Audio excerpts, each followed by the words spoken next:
in mountain springs, headwaters rise. Well, I didn't go to art school. I wanted to go to art school, but I left school in 1985 and it was high unemployment at that time, and my father told me I'd never get a job with a Mickey Mouse career, a Mickey Mouse degree, like an art degree. So I went off and did sensible things, and I had a sensible job for a long, long time, but I always drew and painted in my spare time. And then about 18 years ago, I gave up my proper job and thought I'd take a risk and started painting for a living. And I've just built a career since that point by painting and painting and painting and going in for competitions and approaching galleries, and eventually I was approached by an agent and then a publisher and became a published artist, which means that I'm sold in high street galleries. So, and I guess that's how I came to Greg's attention, I suppose.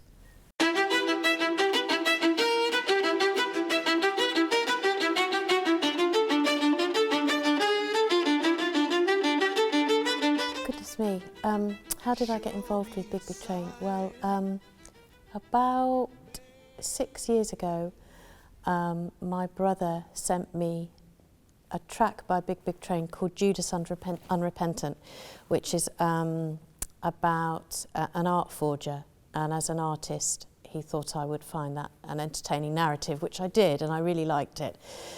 So I asked him for a bit more music by Big Big Train, and I quickly became a fan of theirs, and then I started following Greg on Twitter, and Greg followed me back, and then I think it was Christmas 2015, I suddenly got a message on Twitter from Greg, who introduced himself and said, had I ever thought about doing album artwork, and if I had thought about it, how do I fancy doing some for Big Big Train? So I leapt at the chance, and that's how the relationship began. 1, 2, 3, 4, 5, 6. 1, 2, 3.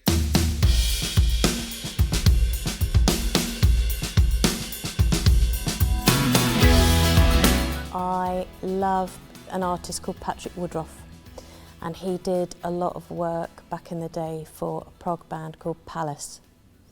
The Sentinel is one particular release, and just beautiful, fabulous, highly illustrative fantasy artwork. It's just gorgeous. So I'm old enough to remember when lots of albums appeared as, vinyl as gatefolds, and artwork was still really important part of part of the package. And the wonderful thing about prog is that it still holds a lot of those original values to be true. It's got to be maybe the only music genre that still places artwork at the forefront. I don't know if that's true, but it kind of feels like that.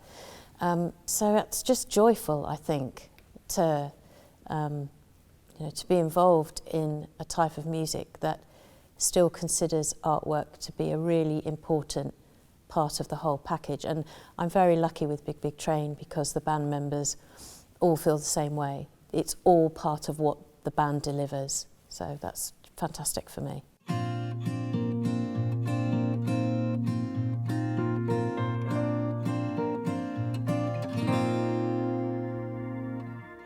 For Welcome to the Planet and Common Ground, I was brought in on the concept of the album very early, and that's before there were even songs, really.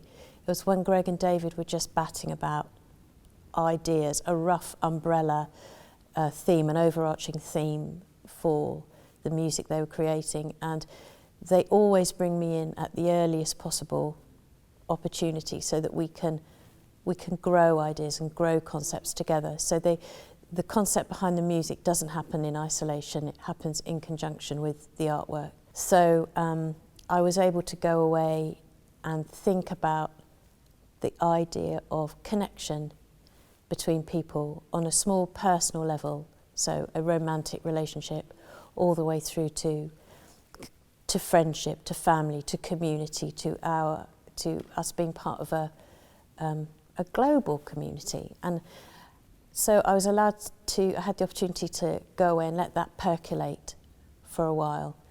And from that point, ideas started to come, and then I felt I had a theme, so I was onto something, and then I could develop it.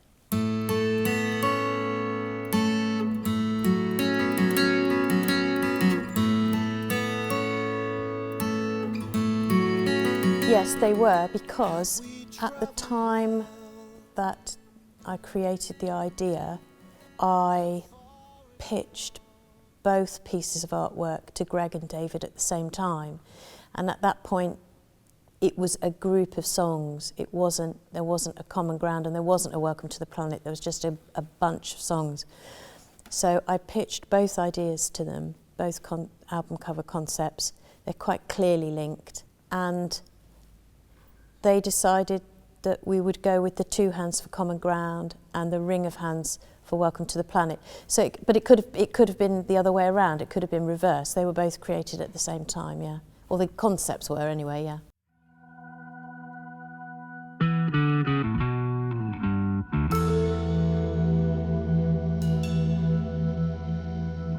Well, once I have a concept, when I pitch it to the boys, I create roughs and maquettes, so small albums, small CD inserts, so they can get a real physical sense of what it might look like. Obviously, it's very rudimentary at that stage. Once they sign off on an idea, then they leave me alone. Then it's up to me to go away and create it. So I'll take those rough concept sketches, those maquettes, back to my studio and start to build the final piece out. In the case of Welcome to the Planet and Common Ground, both of those pieces are created in pencil. Just because I wanted a very soft feel to skin, to sense of skin. Also, with these particular covers, I had a creative concept which I wouldn't be able to execute entirely myself, and I was going to be reliant on some element of graphic design. So with these 2 album covers in particular, as opposed to ones we've done previously for BBT, it was really a collab with Steve Vancis, who is our graphic designer. So I went to Steve with the concept, told him what I was going to physically create myself, but then how I envisaged it looking, and he would have to create the rest of it with his, Photoshop skills. So that's what he did.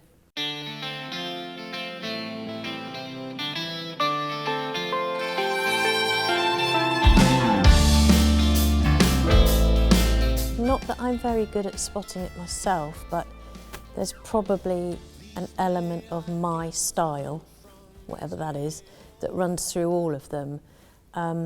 But the job is to meet the brief. So really, the work has to deliver against what the band want and the message that they're trying to put across with the album. So I'm not bothered whether there's a link, an actual link to album covers we've done in the past. To me, it's just important that it meets the brief. I think because we had new members on Common Ground and Welcome to the Planet, there was a departure from what had gone on before. I think I worked more heavily with Steve Vancis this time, so it was more of a marriage of actual traditional artwork and graphic design, so that was a departure. So that those 2 things coincidentally worked hand in hand, I think. So we've moved the style on a little bit, which is good, because the band has moved on a little bit. So.